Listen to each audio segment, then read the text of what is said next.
നമ്മുടെ സ്റ്റൗ ഇത് കത്തിച്ചിട്ടുണ്ട്. അതിലേക്ക് ഒരു പാൻ വെച്ച് കൊടുത്ത് ചൂടായ ശേഷം അതിലേക്ക് ഒരു ടീസ്പൂൺ നെയ്യ് ചേർത്ത് കൊടുക്കുക. നെയ്യ് ചൂടായി വന്നതും അതിലേക്ക് നമ്മൾ ഉടച്ച് വെച്ചിട്ടുള്ള ഈ പഴം ചേർത്ത് കൊടുക്കുക.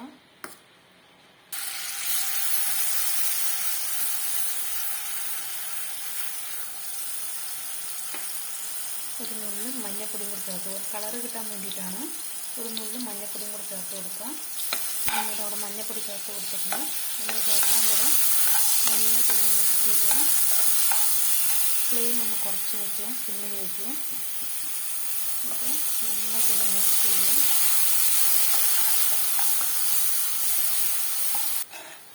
ഒരു 5 മിനിറ്റ് നന്നായി ഒന്ന് വഴണ്ട് വരയ്ക്കുക. അങ്ങനെ 5 മിനിറ്റിന് ശേഷം ഒരു 1/2 കപ്പ് റവ ചേർത്ത് കൊടുക്കുക. നന്നായിട്ടൊന്ന് മിക്സ് ചെയ്യുക.